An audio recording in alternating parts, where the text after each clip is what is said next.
That's my shit, my shit, my shit. That's my shit. That's my shit, my shit, my shit. That's my shit. That's my shit, my shit, my shit. That's my shit.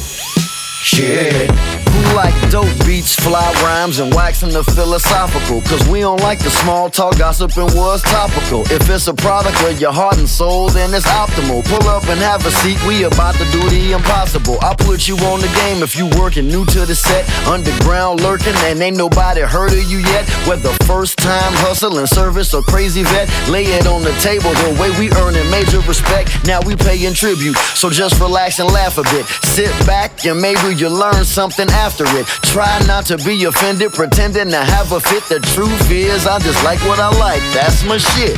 That's my shit, my shit, my shit. That's my shit. That's my shit, my shit, my shit. That's my shit. That's my shit, my shit, my shit. That's my shit. Shit. This right here, that's my shit. Welcome to That's My Shit. I'm Jason, and we're waiting for Martin of Jaga Jazzist, I believe is how it's pronounced. Americans will call them Jaga Jazzist. They're from Oslo, Norway. One of my absolute favorite bands. And Martin, the drummer percussionist, voice of the band, the only one who speaks when they're on stage. I believe the man has arrived. Can you hear me now? I can hear you and I can see you. Can you hear me? Good. Yeah, I can hear you. Fantastic. Well, thank you so much for joining me. Cool. It's great. Was it Ohio? I don't. Yeah, Cincinnati, Ohio is where I'm from. Okay. Yeah, we haven't been there. No. No, We have been to Columbus, I believe. Columbus, Ohio. Yes. That was extreme. It was extremely hot. We came out of the bus and it was shocking hot. Yeah, A punch in the face hot. It's real. Well, it's okay today, but it's real cold right now. But we're a subtropical, so during the summertime, it sucks here. It was for us Norwegians. It was like a punch in the face. It was like really hitting a wall when we came out of that bus. But the gig was amazing. I think it was the university and some radio station recorded the whole thing. It was really cool. Oh, man, your memory is good because I remember everything of stuff like that. I was when I first discovered you guys, it was around 2004, 2005. So I was looking at all your past tour dates at the time, and you had just been to Columbus, and that was like, it's only like 2 hours from me. So I was sad, but I was able to catch you in Chicago in like 2009. And at that club, that was also really cool. Yeah, I can't remember that club. I can, but just the name right now, I don't remember it, but it's a really cool club. And 2009, that was, I think John McIntyre was there at that show because he mixed the album. Yeah. Okay. John McIntyre of Tortoise. And let's see, I saw you in the posters behind me. Starfire tour in Asheville, North Carolina. Oh, you were there as well. Wow. But we didn't meet, right? We didn't. I think I caught you outside the show for like 2 seconds, but you seemed rather busy. Yeah. But I'm it was a lot of stuff happening. I think it was the people from Moog was there to take a picture or something because they're based in that city, right? Yeah. Yeah, they have the Moog Fest. I forgot about that. Yeah, no, it was so we had tons of Moogs on stage. So they were taking some pictures and stuff. Yeah. Nice. Asheville was also really amazing. Yeah. Asheville's a good town. And absolutely. I was the fun thing, or not fun for me, but because my cymbal is really high, like super high. We try to move the kit maybe 10 centimeters, maybe like I don't know, you have inches, but something like this to the right, so I will see more of the audience. But just because of that little move, my I had to move all the way around here to do my drum machine stuff, and all the way around here to do some floor tom stuff. So I was after 2 days of this, not noticing anything. I was I was like my back was totally dead. So in Asheville, I was staying at this acupuncture, like tons of people were laying down with needles all over, and I was staying there for 1 hour or something, and I almost I missed the sound check. The keyboard player had to do the drums, and the next day we went to Philadelphia or something. Same thing there. So never move your drums. Sounds like good advice. Because I remember I didn't want to say it, but I think we tried to say hello to you, and you were not in a good mood, and you didn't want to Oh, talk. yeah. So Maybe it that's was that. that's it Yeah. sounds about, if I was in pain, I probably wouldn't want to talk to strangers either. No, no, But I normally talk to everybody, so I must have been in pain then because I I love hanging out after the show and hanging out in the merchandise stand and talking to people. And I mean, when we're talking about that, people in the U.S. traveling for I don't know 15 hours with a bus or something just to see us. I'm so humble, and I really want to talk to everybody when we're over there because the U.S. audience is like crazy compared to other countries in traveling. Sitting on the Greyhound bus forever, and then no hotel, just seeing the show, and then back to your hometown. It's unbelievable. So I mean, the farthest I've traveled ever is from Oslo to Stockholm to see the police come back, and that's about I don't know 6, 7, 8 hours on the train. That's nothing.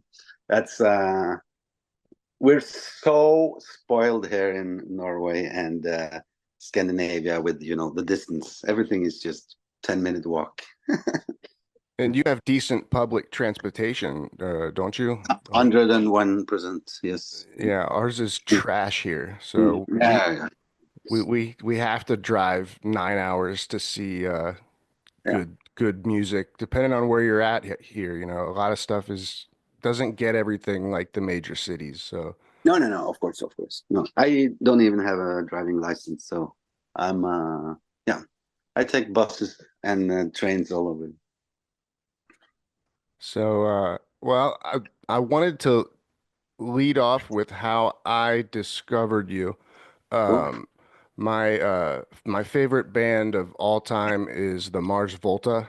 Oh yeah, cool. Wow. And so they got to curate the All Tomorrows party Yeah, in you were 2000, there as well. 2003 or 2004, I It think. was five, I think. Yeah, And they got to curate it and choose bands. Did they choose you? absolutely. Yeah. So cool. The thing is that the story behind it is that um, I'm not 100% sure how they discovered us, but we have a friend in a band called J.R. Ewing, hardcore punk band, a fantastic band from Norway, and he was friends with Mars Volta back when they were at the drive-in. Okay. So there was a link there, and so GSL actually signed us in the US back in 2003 to do a EP. So we Okay. made a like a combination of two albums and just a couple of remixes or something, and we made a GSL remix, and that's how I think Mars Volta found us, and they wanted to invite us for this unbelievable festival they had, all tomorrow's parties with that. I mean, I just saw the lineup maybe a year ago or something, and that lineup is just unreal today with these bands on the same roster. So yeah, or the poster. Mm. Yeah, I haven't looked at it in years. I mean years, but It's really you should check it out because many of these bands were small, and now, I mean, 90% of the bands are super legendary now. So it was so crazy. One other of my favorite bands that played the same year as you guys was Mastodon. Yeah, awesome band. Yeah, Yeah. crazy. Yeah, like that. Like they were not that big, and now it's so crazy. Just that festival was so cool because it was at this English small town. You remember? Not small town. Everything is big, but it was like a beach town, and we stayed at this beach house hotel thing, and all the small rooms they had. It was a kind of like a travel lodge or something similar, and all the rooms had small TVs, and they were showing like Frank Zappa and like they even had the pay TV on and made all the movies and everything. They chosen everything. So that was the first time I saw what's that called, Baby Snake or something with Frank Zappa and Terry Bozzio. That was the first time I saw that movie. That was in that hotel room. That's Yeah, such a good one. yeah. So, um, I wanted to ask you, so when Starfire came out, I believe Lars said that the recording process of that particular record was he composed and wrote the songs and recorded it in Ableton, and then Yeah, Pro Tools. Pro Everything is in. Yeah, Pro Tools. Okay, yeah. okay. And then he says once he records all the demos, each of you come in and re-record your version of that part. Is that Yeah, more or less. He was living in LA, so that was the main reason.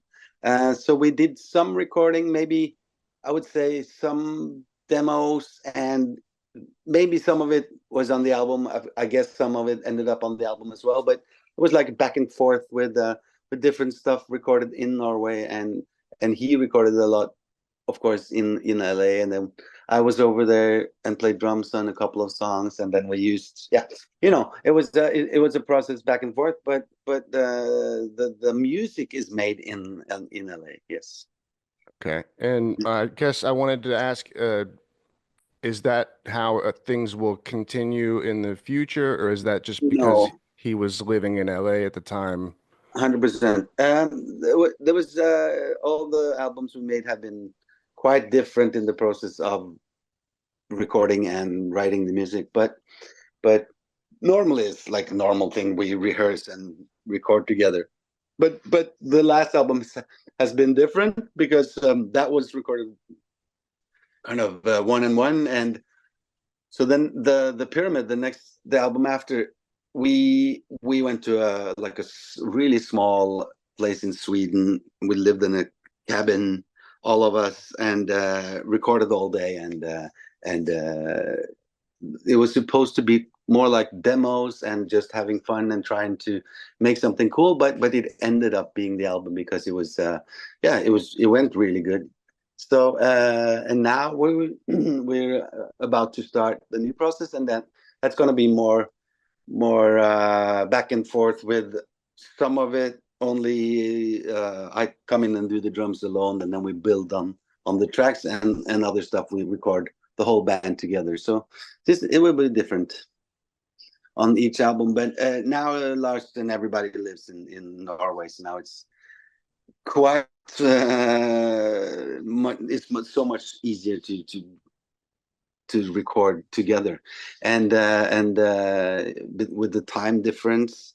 When he was there, many of us had small kids, and when we finally wanted to sit down in the sofa and watch some TV, he just got up and he was ready to do long meetings and like talk and go on forever. And we were dying in Oslo 9 hours after him. So that was hard years.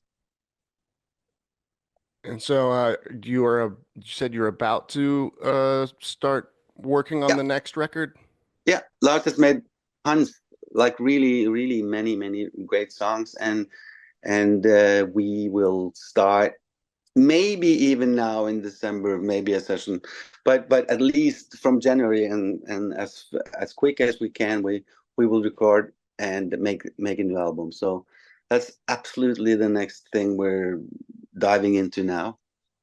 So it's really exciting because it's already, you know, recorded the Pyramid back in it's 2019, and you know, COVID and everything. So it feels like forever. So it's gonna be good to record some new music, and hopefully we can release that album like in a normal situation, and be back on tour. And you know, we missed you know, US and Canada and Japan. You know, we missed all these countries during COVID, so we haven't been in. We haven't been. I think last time in US was probably 2017, 18 or something, and US. No, I mean Japan in 2017. I remember. So it's been a while. Yeah, so what's your current project? We were talking the other day and you sent me some videos. It's a project called Gouldian Finch, and it's kind of a solo project where I do everything myself. So, whoa, there we go. No, I I drew Transformers-ish. It was hard to say and see in the sun. There we go. Hold it right there for a second. Yeah. There you go. Perfect. Perfect. So it was it's my band.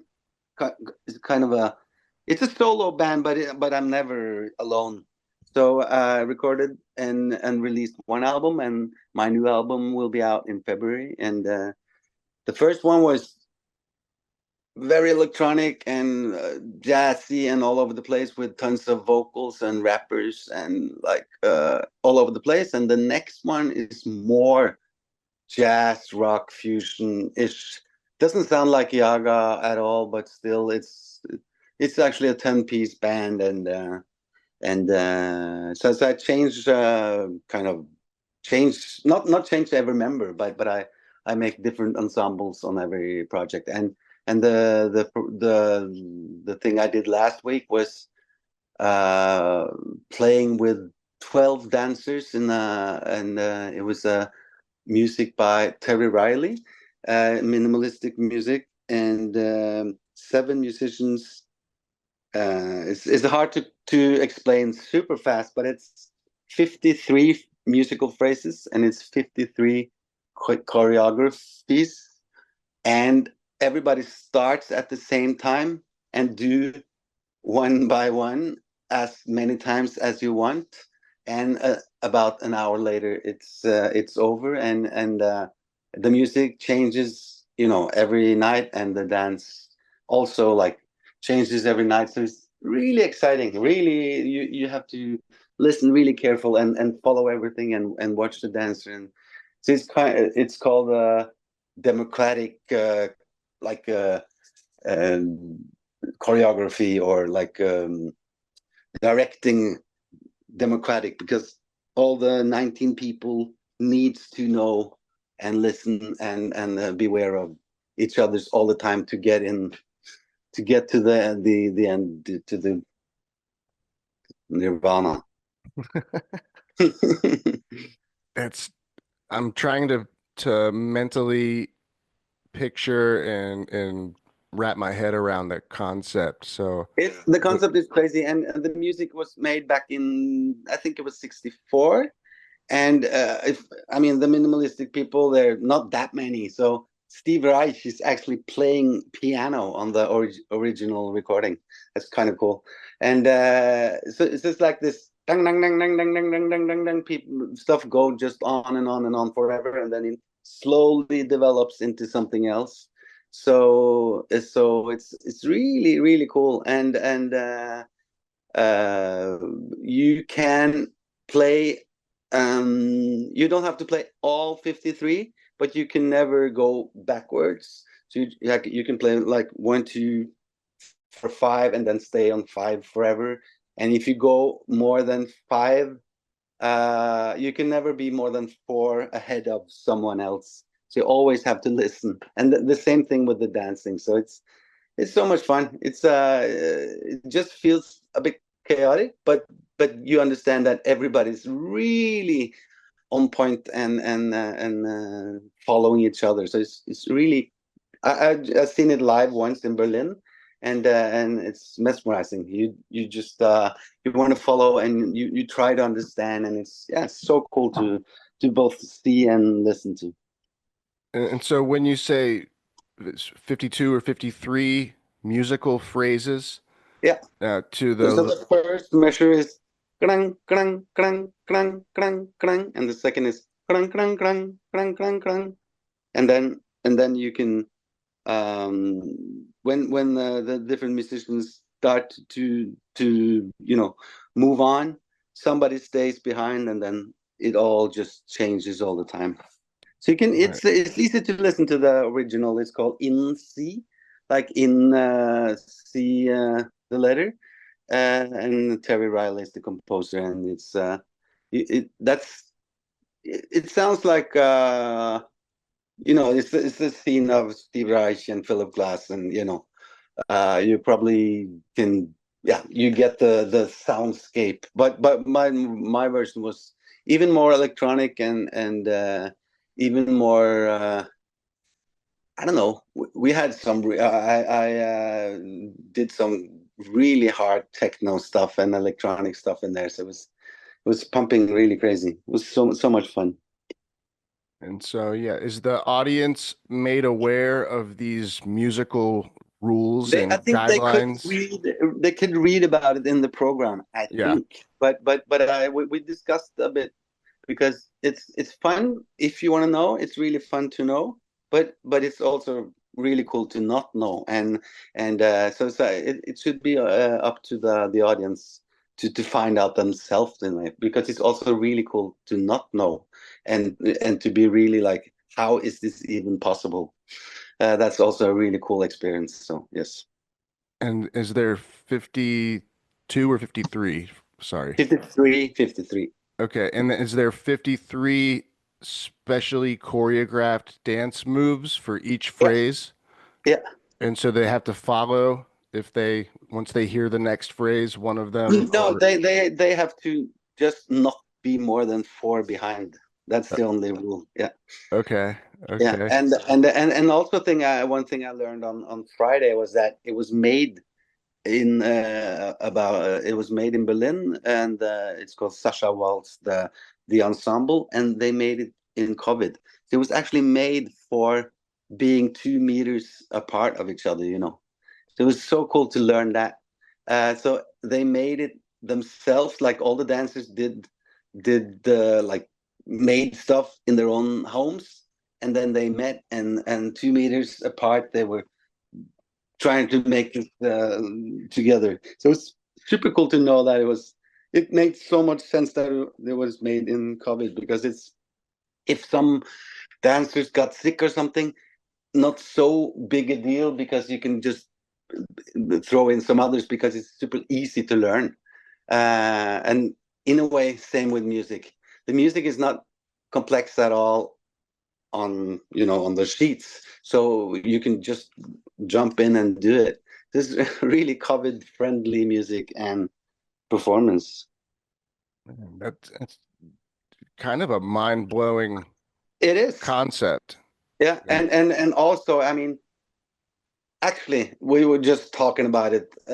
We did an interview, and I mean, 30 years ago, my mother was sang in something called the World Choir, and they sang in Italy with Luciano Pavarotti, the biggest opera guy ever, and there was 3,000 people in that choir, and they just rehearsed for a day or something, and then concert. But you can do the same thing with this piece. You can actually, it's possible to be 10,000 dancers, to do this, and people can rehearse and then just get together and get the feel.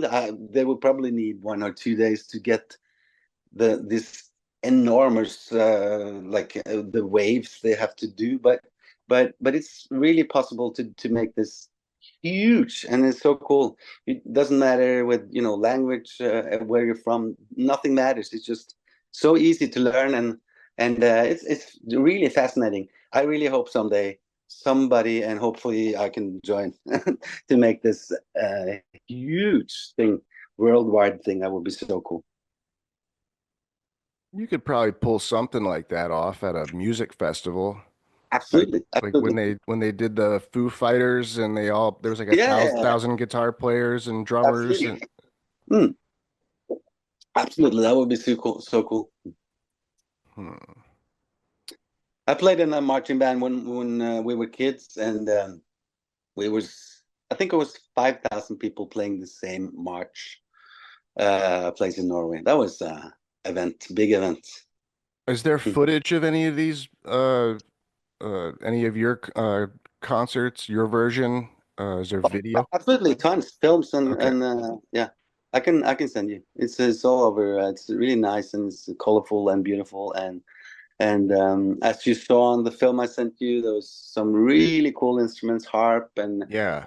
instrument called Carillion, which is the like I told you, it's the keyboard for the church bells and the town hall bells, and but the instrument itself sounds more like a celeste glockenspiel thing, and that combined with the electronic music and with violin. I had saxophone and I had MIDI saxophone called Evie. Evie. I think it's Akai Evie. Yeah, it's a MIDI synthesizer saxophone, and the combination of these organic sounds with the super electronic sounds that was really fascinating and cool, and yeah, it sounded not. I haven't heard anything quite like that. It was fun. All right. So, and you're gonna keep continue on with this project, or you're gonna make a new ensemble for a new record? Yeah, that was kind of my ensemble performing someone else's music. So my next album is totally different than that, and I have a third and a fourth, and it's all of them going to be really different, but maybe not even a red thread, but you will definitely hear that it's me that have made the music. But and when it comes to the Terry Riley thing, I really hope to do some more performances. We already did two with a smaller ensemble this summer, so maybe we can do more next summer. Or I mean, it's really popular and it's really people are exhausted. It's the first time I've done tons of dance performances with all over Norway and Europe, and this one was really people just stood up right after the show because it was so hyped because of the whole concept. So I really wanted to do it more. Well, I hope you do. Is there footage on YouTube that people can look up? Not sure. I haven't checked that, but you will find. I mean, if you go to my Facebook or Instagram, it's tons of pictures and I think there's some videos there as well. So and I can send you something so you can post on your site or something. Okay. Hmm. And so your solo records, you compose and write all the music. There's no vocals, is there? On the first album, there's tons of vocals. It's Okay. I think it's 7 out of 9 songs is with vocals. I have a rapper called Ruyo. It's a really good one, and I have two, three vocalists singing, and it's a girl called Emilie Nicolas. She sings on Bjork's last album actually because she's from Norway. She's a good friend, and she has this amazing voice. And Bjork was actually asking her to sing on her latest album, so it's really cool. Um, I've been in this game forever, so I know all these different people. So it's really cool for me to just work with the new and old people all the time, and just try to make something that I like. That doesn't matter if it's pop or rock, jazz or electronic music. I just make stuff, and I'm glad to have my own project so I can decide everything myself. So it's really fun. I spend so much time with design and video and just the whole package all the time because it's at least 50% hobby and a lifestyle and everything. So I just love the whole thing, making merchandise and running the label and yeah, just doing the whole package. I really like, and it's really important for me in my life now to just have fun and really burn for something. Because I mean I've been lucky. I've been working with all kinds of films and theater and dance and TV series and everything. And but it's been really cool to do the same thing, but as my own project and as my own band. So Gouldian Finch is more than a band for me. It's my life right now. That's awesome. Are you are you a lyricist, or when you work with vocalists, do they? They made the lyrics and I've worked with both that the artists themselves make music or the lyrics, or I've also used a few that I've used before, and I mean we go back and forth and adjust the text, and I change stuff, but it's not me writing the words, no. And how do you discover new music? Do you I am for a guy in my age with two kids and everything, I'm extremely often at concerts. I mean, every week. So I see so many bands and all kinds of, all the way from just noise, doomy music to symphony orchestras and bands and rock and hip hop and black metal and opera, and I love all kinds of music, and if somebody asks me, do you want to join me for a show, and I don't know the band, I just join anyway, and I see so much music, and I go to festivals, and if I'm attending a festival, I see like 30, 40 bands at that festival. So it's for me, it's really important. I mean, I need new impressions and new music in my life all the time, and people send me stuff, and I check it out, and I'm really enthusiastic if I find something that I love. So maybe I contact people on Instagram or whatever and become friends. And I'm really all over the place with the music, especially, and it's such a big part of my life and who I am to explore and check out stuff. And when I was 6 or 7 years, I started playing drums and started with music. And when I was 13, I was 101%. I knew I would become a musician. And since I was 13, it's only been one way for me. So it's more than music. It's the whole thing, meeting people and being not only the music, but inspiring by how people play and how people are and how people look, and how at least if I see something from especially younger musicians that I never heard before, I get super inspired, and probably these musicians will join my band in the future. And I have a lot of young people in my bands because there's yeah so much enthusiasm, and the people want to do stuff, and yeah, I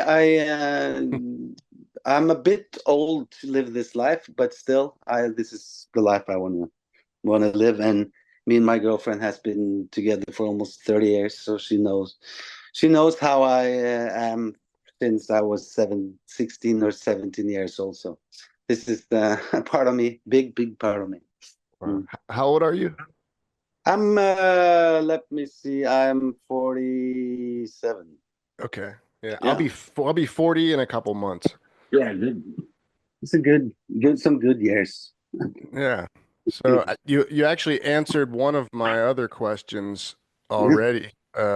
I was going to ask you about your early life and when you picked up music, and you said Yeah. 6 was when you began playing drums. Yeah, six. I was a guy in my old hometown in Norway. He had a drum set, and my father. I don't know if we were there because of these drums at all, but I tried his drum set, and I was, hooked for life, and just went home and made a drum set out of kettles and books and stuff, and just played like crazy. And when I'm not even sure, but a few years later, I got a drum set for Christmas, and I actually almost fainted, and I puked out of Excitement? excitement. Yeah, I was green. Wow. It's not like I didn't like fall down. What's it called? I didn't pass out, but still, I was like so close to passing out. So.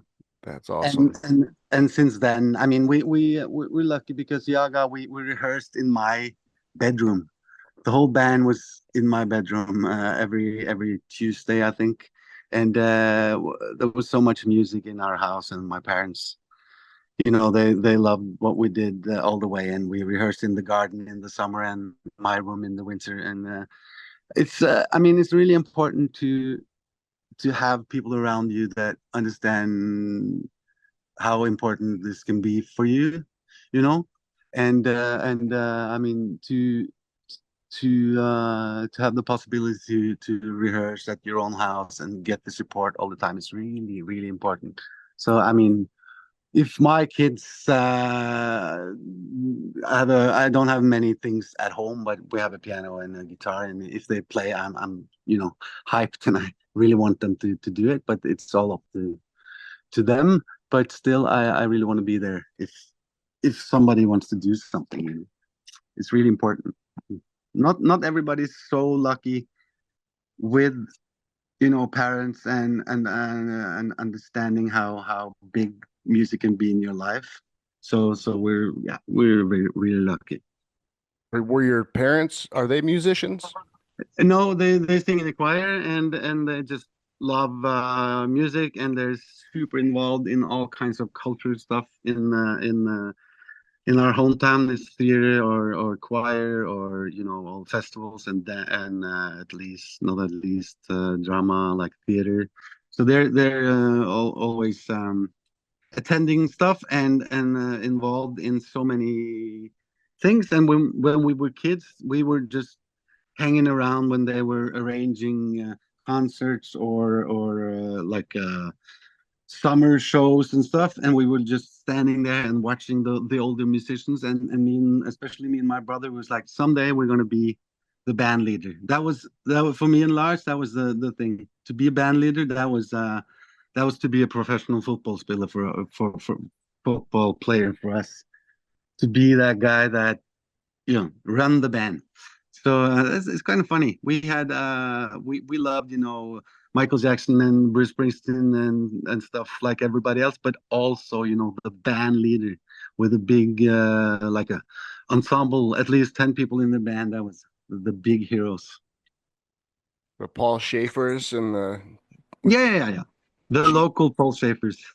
yeah. Yeah, that was it's quite fun because was we grew up and liking and loving hip hop, Public Enemy, NWA, De La Soul, and that 90s, 80s hip hop stuff, and then all kinds of pop music. We love much more straightforward pop music than people might think, but also this there's a in Norway there's kind of a Nordic jazz scene that sounds quite unique, quite Nordic. So we love that style, and that was very often big bands, like at least 10, 15 people, and we love to be the future band leaders. That was our biggest dream. And when we started Jaga, we were about 10 or something, and that was the whole thing. We wanted to have people in the band. basically just friends of us, of course. And somebody came from rock bands, somebody came from more orchestral stuff, and many of us loved rock and hip hop and stuff. So we try to squeeze everything into that same band and write some kind of jazz music, but influenced by all this other stuff. And that was the dream. That was the goal with this band from day one, to mash up everything and try to find something unique. So, who's the oldest, you or Lars? My sister, she was born in 74 and I'm in 77 and Lars is 80. So we're 3 years apart, and we actually played in the same band before Jaga, so we played together since maybe at least 89, 90 in the same band, like nonstop in the same band. So it's I mean, it's hard, but it's mostly just fantastic. And traveling all over the world with your siblings is quite cool. Yeah, I'm surprised that you said your parents weren't musicians to produce such talented offspring. Yeah, they're not. I mean, they're not musicians, but they're music lovers. And my father played the guitar, and we hang around with musicians and actors and cultural people all the time. And our house back in our hometown Tønsberg, which is the small city in the south of Oslo, south from Oslo, and our parents' house are still this kind of house that people come by, and tons of it's not a hippie thing at all, but people come by, and it's tons of parties and playing and singing and choir and all kinds of stuff all the time. So it's we come from this magical house in a way. It sounds Mm. incredibly wholesome and It very, is. very supportive. It is, and I mean, when you get older, you talk to former members of Jaga or members of Jaga, and you hear even more about how they experienced that era in time. Because I talked to some of them lately, and they had no support from home. So their connection to the city and to the music was in our parents' house.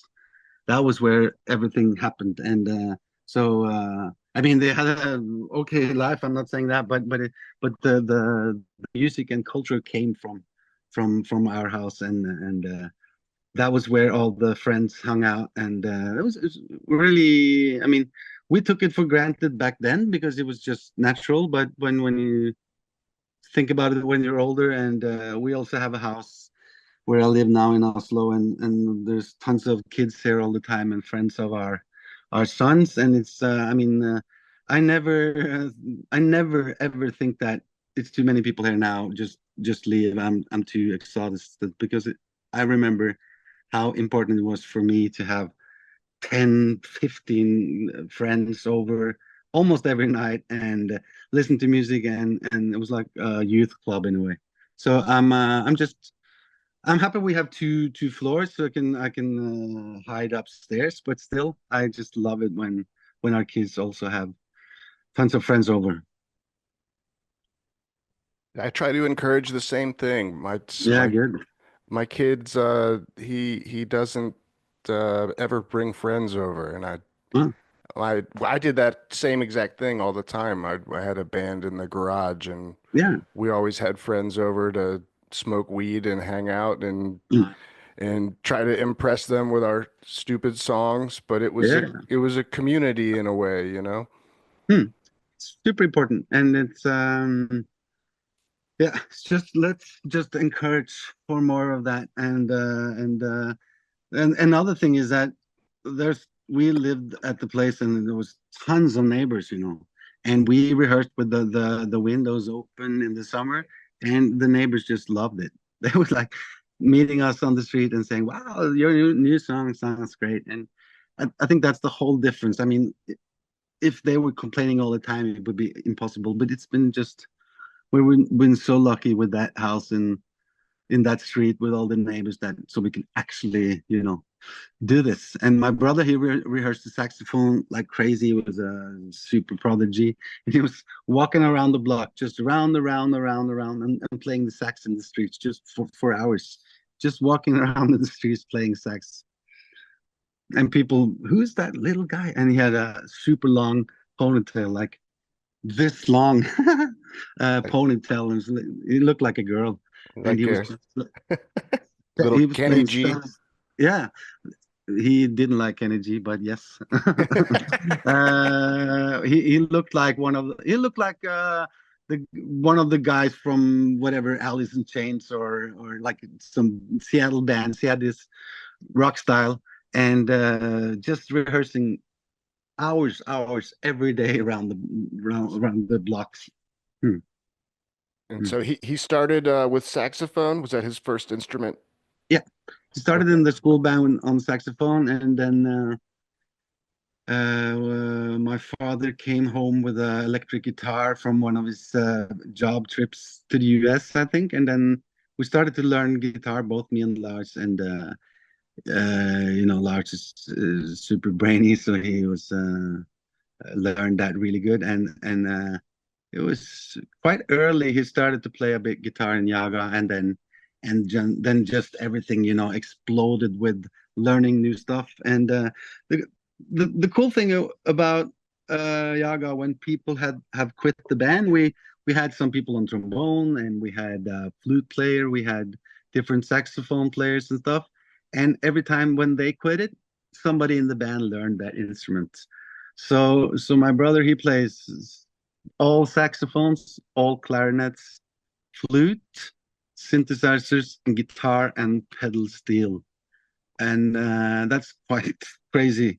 And my sister, she plays tuba, glockenspiel, percussion, vocals, and flute in the band, and she also plays trumpet and trombone and French horn. You guys are fucking ridiculous. Yeah, but it's, I mean, it's basically that we love the sound of all these instruments, and like I said, when somebody quit, somebody had to do the flute, so just go home and learn it. Yeah. So that's so at one point we were 14 in the band, but we mostly been 11 or 10, and now we're 8. So now we have I think there's 7 in the band playing keyboards, and Lina and Lars especially plays hundreds of instruments, and then the others play, like the bass player, of course, he plays the synth bass and keyboard stuff, and the guitar players all have tons of keyboards. So it's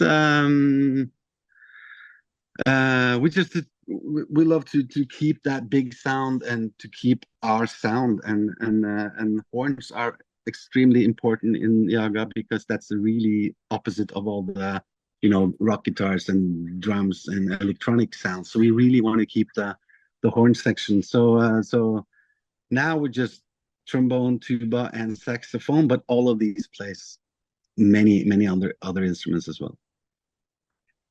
So yeah, how many?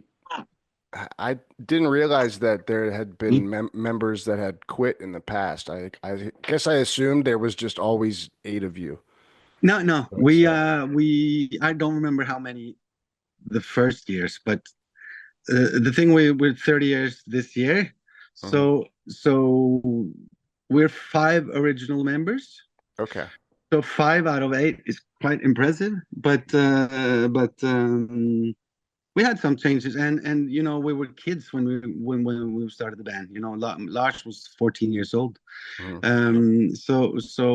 when in 2004-5, many of them, or not half, but maybe 4 of the members have been studying, and 2 of them become doctors, and it was about time to to choose how your life should be. So then there was 4 people quitting the band, and then new members came in, and they were more like musicians in a way. So it's been stable since then, but it's actually, for us, it's been a really good thing when people have not have quit, but when new people come in. It's been really important for the development in the music and new inspiration and new creativity and new friendships. And we always seek to find something that we haven't made before. So new people is always really cool for the band. So I mean, it's been sad sometimes, but still, it's been really cool with the new members. And how many ex-members are now doctors? At Two, least two, two? two, and we have teachers and doctors. We have tons of musical teachers and I don't remember. We're friends with all of them. It's some of them are touring. Um, Jørgen, our saxophone player, he is touring all over the world with different black metal bands and his own band. And we have the keyboard player. I started the band with a guy called Ivar, and he's a huge pop star in Norway with kind of corny, goofy rap stuff. And so we have there's so many ex-members, but we're still super friends with everybody and work in bands with many of them. And yeah, for Jaga and for all members and ex-members, it's kind of been like a school. Jaga has been a school for all of us, and it's been for most of us the most important thing in our lives. So it has been no like very there's been some tension and quarreling, of course, but mainly it's been like a great school, and we all look back on it as a real cool thing for everybody. Right, Yaga University. Very much. Yeah. And me and Lars, we don't have any education at all. But so for us, the band is our school. And did you take drum lessons, or did he take saxophone lessons? None? He took absolutely, he had some really great teachers and learned yeah, he was super young when he was extremely talented sax player. So he absolutely, I had some, of course I had some drum lessons, but I didn't pay much attention. I was more like I just wanted to go my own way all the time. So I was probably not a good student either. And your sister, it's Lena. Did I Yeah, say that right? yeah. Yeah. And she's the eldest. Yeah, she's the eldest, and she's doing so much different stuff now. She's a teacher in, yeah, like all the instruments I said: tuba, flute, trumpet, trombone, horn. Yeah, I can't actually believe it.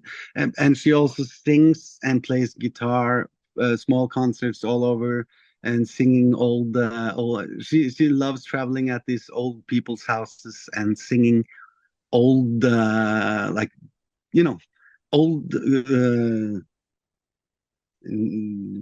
what's that called? Like old fantastic songs from the, yeah, whatever. And the audience, they love it. And she learned the guitar and sings and she knows every lyric and all the these old classics. So it's really cool. And yeah, she's the only one now, I think, that doesn't live in Oslo. But she lives like an hour away. Okay. So, yeah, I was just curious, about musical upbringing, and it sounds like you guys had probably the greatest one you could ever possibly have. Yeah, yeah, like I said, we feel that because we just won a prize actually on Thursday from our hometown, and so as I talked about that when we won the prize, because when we grew up in this small town, and at that point there was so much culture. There was rock bands and jazz and all kinds of hip hop and stuff, and we were kind of in the middle of everything because we were, doing what we did. So we were friends with kind of our musical uncles that played in legendary Norwegian jazz bands, and they were like 20 years older than us, and we could play and join them in their bands. So when we were 14, 15, 16 years, we played with the older people, and then we had tons of bands our own age that played, indie rock and thrash metal, black metal, death metal, all that kind of stuff. And we had a huge rock band from Norway called Sidemen, which was from our town, and it was really inspiring to see them become the biggest rock band in Norway. And so everything happened. There was so much stuff happening in that town when we grew up, and then like all towns, people move away, and it's not the same thing now at all. But when we grew up, it was so much music and so many bands, and it was really important for us and how we have become. And there was people doing films, people doing, journalists traveling all over the world, and all these people we still hang out with and still work with. And the film people make music videos for us, and I make film music for the journalist that travels. And it's like there's a huge gang of people that are friends and involved in each other's lives after 30 and some of over 40 years of knowing each other. So it's kind of I don't know if it's unique, but it's fantastic. It makes me want to come visit. I need to get a passport. Yeah, it's Norway and Oslo has become so cool. So I really think you should come and should come, because Oslo has always been okay, but now it's really cool. Are you're not experiencing the effects of gentrification like the United States, are you? Of course, it's all over, but we have there's still a lot of great things, and still a lot of smaller venues and smaller shops. And I mean, I live in the east of Oslo, and so much more cool stuff happening here, and still venues and yeah, all kinds of good things. So there's the same thing all over the world, and in Oslo as well. But we're lucky to have a lot of good bands, good scenes for bands, and so many concerts here. It's too much, actually. It's too many concerts every day. But that's a good thing. I mean, you can go and see whatever. And I mean, you have to travel to the big cities to experience the same thing, because it's extreme in Oslo. How big is Oslo? Do you know the general, like the It's population? about 800,000, Okay. but around like 1.1 or something with the outskirts and stuff. But the downtown and center is about 800, and it's just 5 million or maybe 6 million in all of Norway. That's like the size of Ohio, like my state. Yeah, it's crazy. Yeah. It's crazy. So kind of everybody lives in Oslo in Norway. It's like 1/5 of the country lives here. And but yeah, the most fascinating thing is that I can walk in 20 minutes and I'm downtown, and I live like I don't know if it's possible to see, but I live like in a it's hard to see. Is it possible? No, it's not possible. I think it wants to focus on your face, so it's not Yeah. it's blurring everything else out. Yeah, I guess. Yeah, but I live in it feels like a small town, and it's a 20-minute walk from downtown. So it's you can walk all over, and you can take the tram for half an hour, and then you can ski. So everything is so small. Yeah. So it's 100% the opposite of most big American towns. Of course, it's really tiny. What are the summers like there?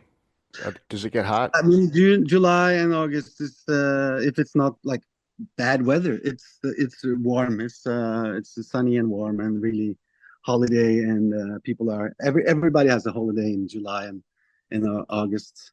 So it's nobody in Oslo is like empty because all these people that live here, they actually come from other places. So in the summer it's not empty, but it's much more empty than the rest of the year. So it's but we have long winters, and now it's snowing, not right now, but it's the snow is coming quite soon, and then it's a long winter ahead. Yeah, it's only downhill from here. Yeah. Yeah. But we're used to it. Hmm. So I wanted to ask you, do you have a favorite album of all time? Oh, that's a question. I mean, I have so many favorites, but I'm a huge fan of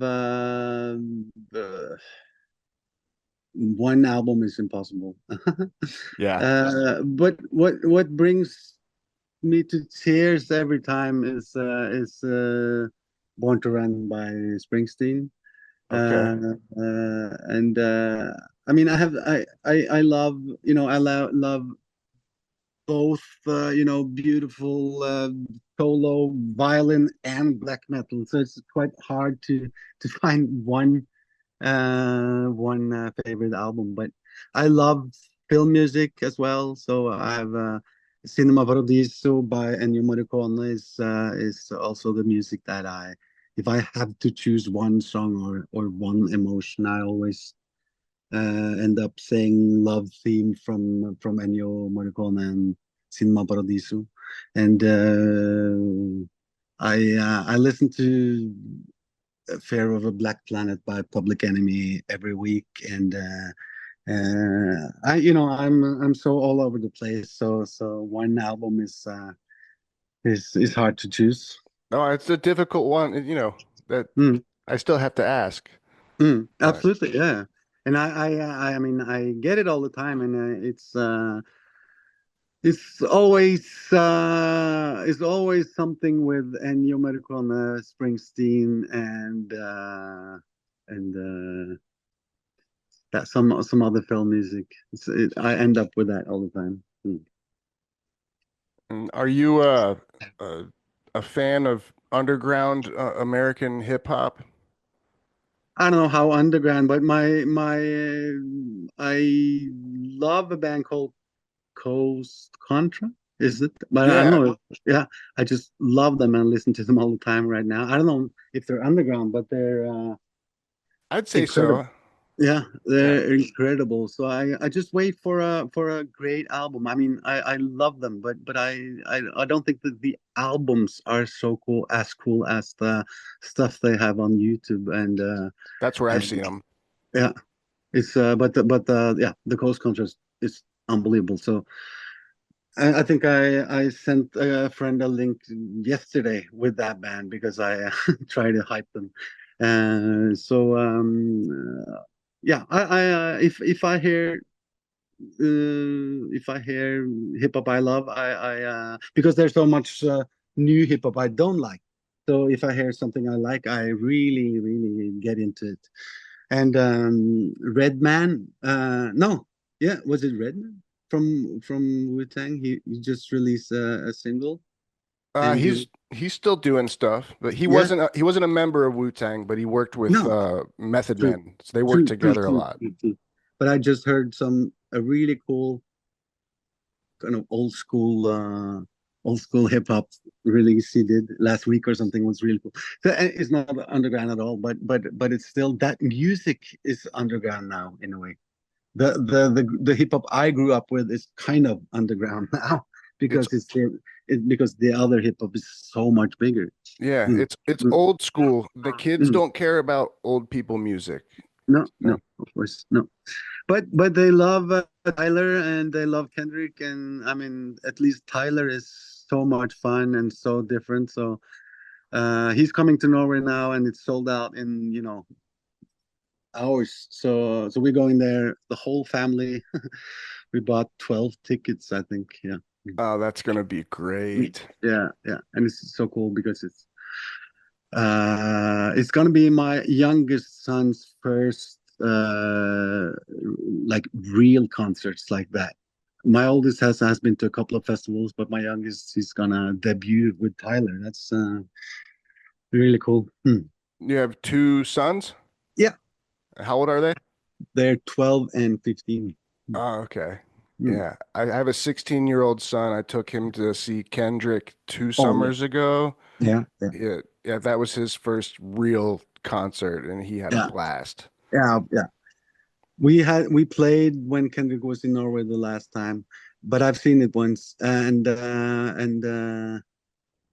who canceled? Was a big artist that just canceled. I don't remember. We were supposed to go there as well, but it was canceled. Yeah. So we try. I try to follow that scene all the time. So I can buy tickets early and actually get tickets for these huge events. So I'm super stoked that we managed to get 12 tickets for Tyler because that was heavy. That was tons of my friends didn't get one ticket. So we worked hard for that.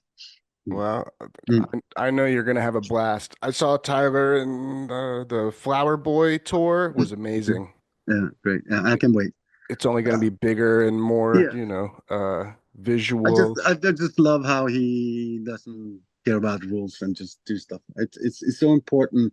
It's getting more important to do stuff like he does because there's so many others that just give up and do the mainstream stuff. So if he's a role model for everyone. Yeah, I mean he does his own thing and he didn't copycat anybody and now people copycat him, Absolutely. as So such is cool. life. Yeah, and it's so cool because my sons have kind of found him themselves, and then they found Igor in my record collection, and they was like super shocked, and they thought they were the only one in the world that knew Tyler, right? So that's a cool thing if they found the music themselves, but it's also cool to be a father that actually understands what they like. Hmm. Do your kids play instruments?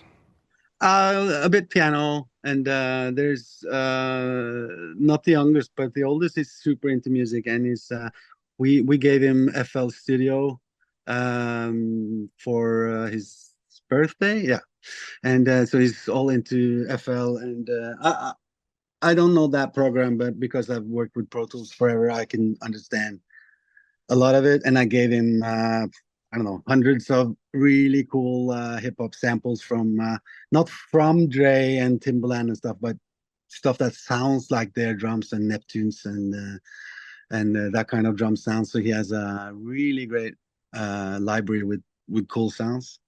So and he loves it. He does it every day and makes songs and the beats and stuff.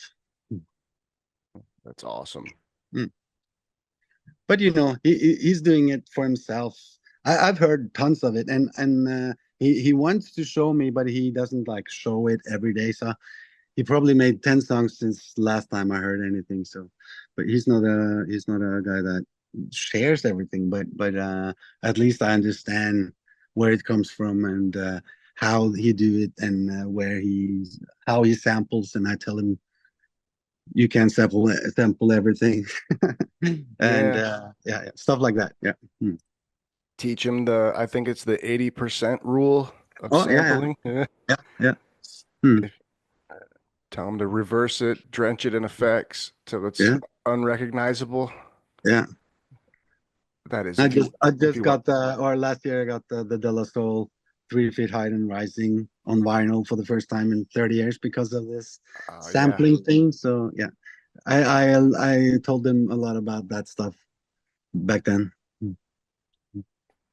Yeah, it's crazy to think how those guys were making their original demos. They were taking vinyl in a cassette Yeah. and rewinding, record, pause, rewind the record just to get a break beat that they could So cool. record on a karaoke Release. machine. Yeah, it sounds so amazing. And they were so young. I didn't know they were so young because they were like high school, wasn't it? The first album. I believe so. I know Tribe Called Quest were friends of theirs, and they were in high school when they Yeah, started as yeah. well. I think I read that. Yeah, because when we listened to this, that was in 93, 4, 1, no, 89. Yeah, yeah. We were, super young, so they were older than us, but they were so much younger than I thought.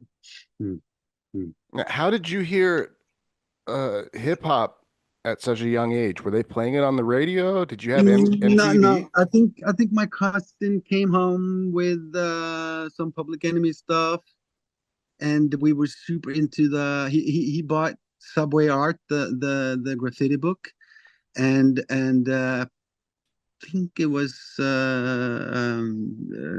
Nation of Millions or something with Public Enemy. So we, Mhm. we listened to it in 87, 89, 8. And uh, the cool thing is how Ice Cube was in Oslo in 1990. So I was 13 when I saw him. And, my kids can't believe that I've been to Ice Cube when I was 13 years old.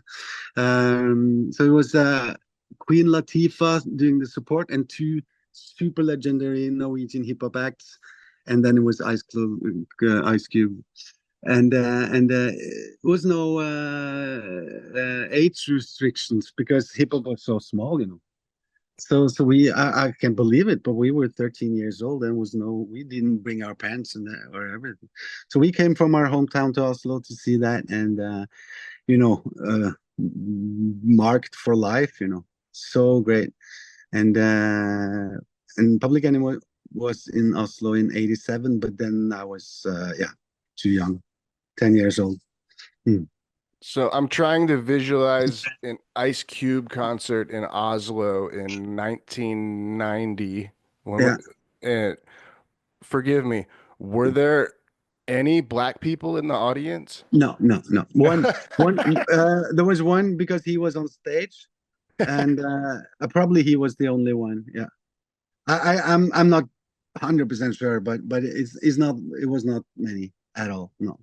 No, Hmm. I don't know much about Oslo, so Hmm. I picture it as a very Caucasian city. No, yeah, no, it's both. It's actually, and where we live is like 50-50, and it's really not 50-50, but it's people from all over here. Really, really, yeah, all kinds of countries. Hmm. Yeah, But of course, it's Norway, so it's most Caucasian, but still. Hmm. yeah, Hmm. yeah. But Ohio also is pretty white. is yeah. Hmm. Hmm. But the whole scene, the hip hop scene was, extremely small, and it's actually 40 years ago now. So these days there's a 40-year anniversary and a book and some interviews and stuff, because it's 40 years since hip hop came to Norway. So it's all the people that were there and doing all the break dance and graffiti and the first DJs and first rappers. Everyone is showing up now and talking about it. It's really cool, and I know most of these people, so it's really cool to follow. And some of them, yeah, has been in the game since day one. And back then was actually the guy that does lights for Jaga. He was super into the house music culture, so it was him, and it was a DJ that became the biggest DJ in Norway, and kind of again house stuff, but together with a guy called Tommy T, which is the godfather of Norwegian hip hop, and he still produces, and he was actually supposed to have Marley Marl, the legend. He was supposed to be here this week, I think, and doing like a 40th anniversary Norwegian hip hop thing with Marley Marl, but he canceled because of some passport thing, I think. But it's so much younger scene, but still 40 years is something. So it's quite cool. Now, I wanted to ask, is there a hip hop scene in Oslo? Absolutely. But And but I mean it's small, of yeah, course, super small. But hip hop is like all over the world is the biggest, and it's huge, and people go to concerts and listens to hip hop, but there's not that many Norwegian hip hop acts. But we have some. We have some. The cool thing is that hip hop fills arenas in Norway as well.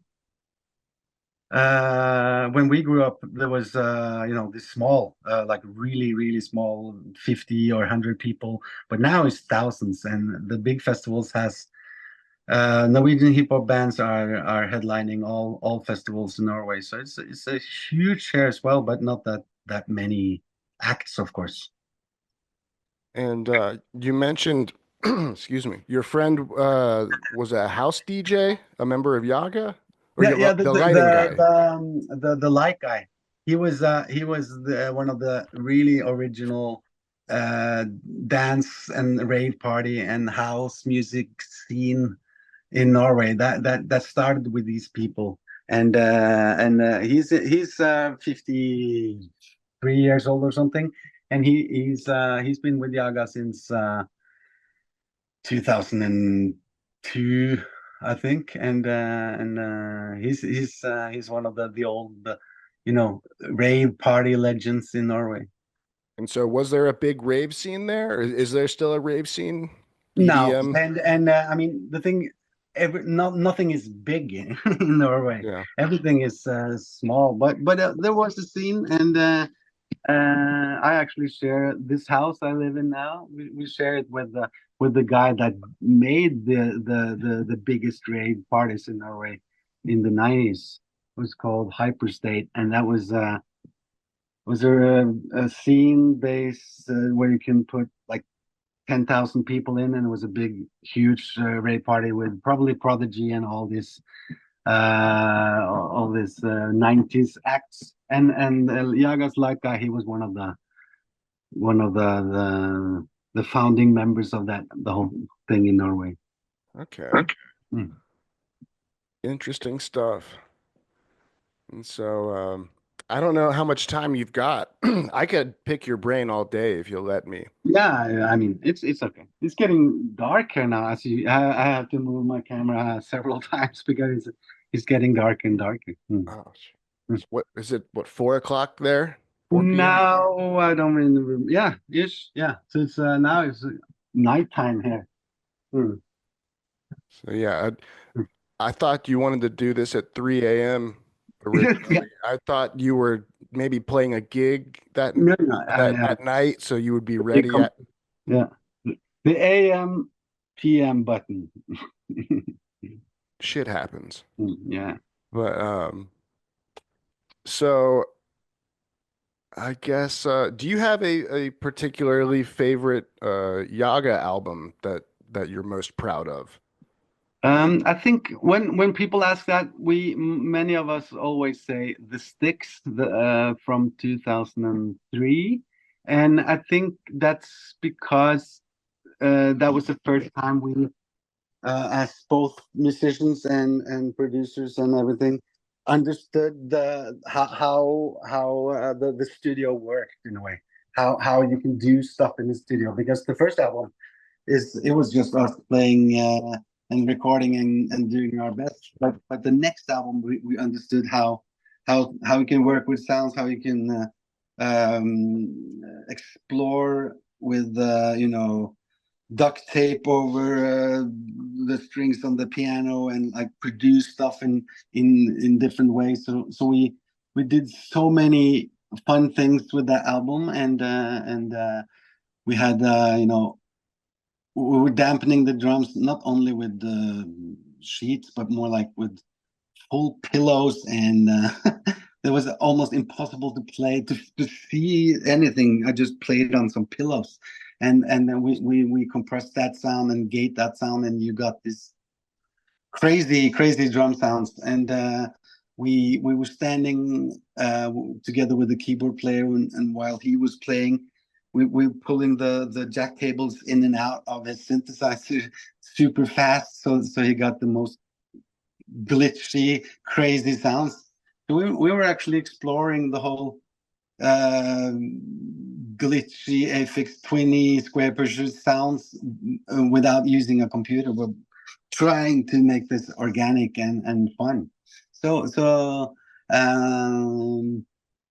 one thing is the music, but the production of that album and how the whole band understood more and wanted to explore the studio thing was really important. And now it's of 8 people, we're 6 producers, and we work with many of the biggest bands in Norway, and so I think that period and that album really like was a big start for many of us.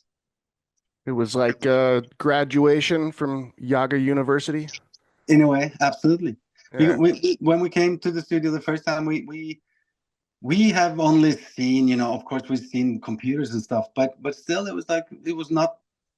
We had recorded on tape before, and it was not that common to work like. The guy we work with, Jørgen Tren, he mixed and produced many of our albums, and he was a wizard. He was like we can believe what he was doing with the Pro Tools and with his keyboard and how he like worked super fast and cutting and editing and working so fast and like an instrument. So it was really inspiring for us, and we found our sound and. Many of these, tricks and stuff that people recognize as Jaga, we made back then, And do you have a favorite city to perform in? I normally say Tokyo, New York, and Prague. Okay. Yeah. I know you mentioned earlier that the audiences in the United States are different than anywhere else. Yeah, I really feel so. And when I was playing in the US for the first time was with a rock band, and that was in '97, I think. And I was just 20 years old, and I couldn't actually get into the venues. So I was standing outside and talking to the bouncer guy while the 2 others in the band were drinking maybe 1 or 2 beers. But back then I saw that people that never met us before came to the show and then followed us to the next city and slept in their car, and I had never seen anything like that. And the same thing when we came back with Jaga.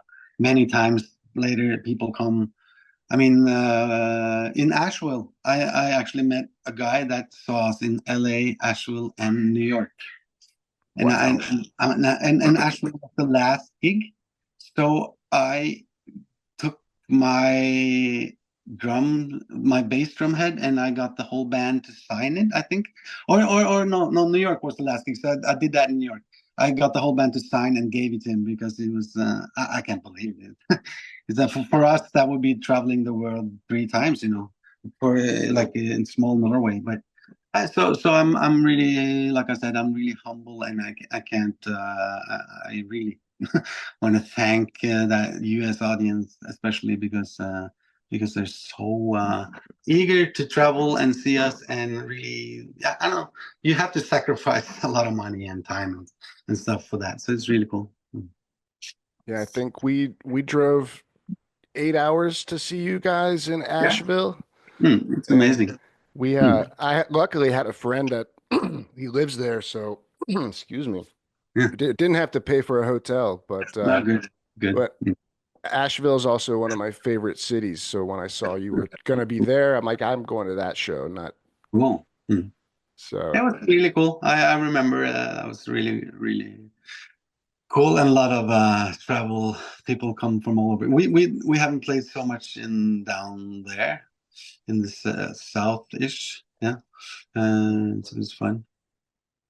So you think you'll be back in the United States after the next record?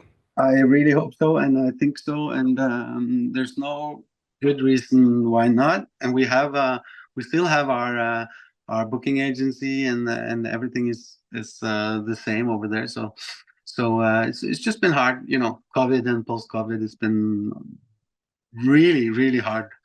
You're always kind of too late because COVID fucked up everything.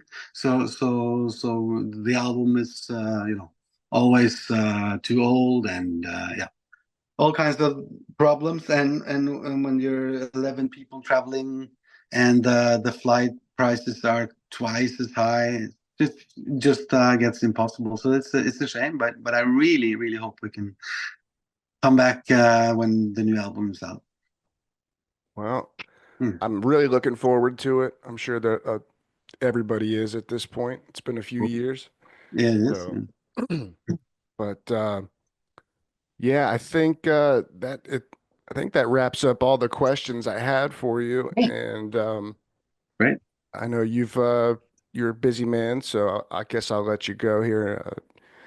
But I just want to thank you for taking the time out to chat and let me bug you for a little bit. So It was fun. It was great, and it's I think it's fun to remember things from the early days, and I think it's fun to talk about Jaga, because it's, since we're 30 years old, it's so many stories and so many members and so many experiences. We've been, you know, we played, people were fighting, like 10, 15 people were fighting while we were playing. We had to stop the show and then try to get to stop fighting. We had a lightning stroke the stage, and we had to leave, and then we got back and played for a half an hour more in rain and lightning. And you know, we when you've been a band for so long time, you have experienced so many different crazy situations. So it's really fun to talk about, actually. well, I'm glad that we could chat, and maybe we can do it again sometime.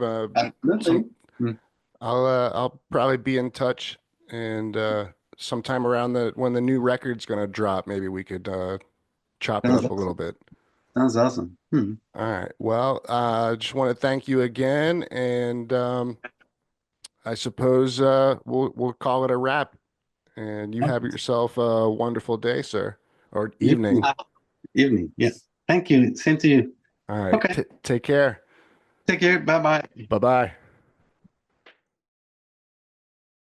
This right here, that's my shit.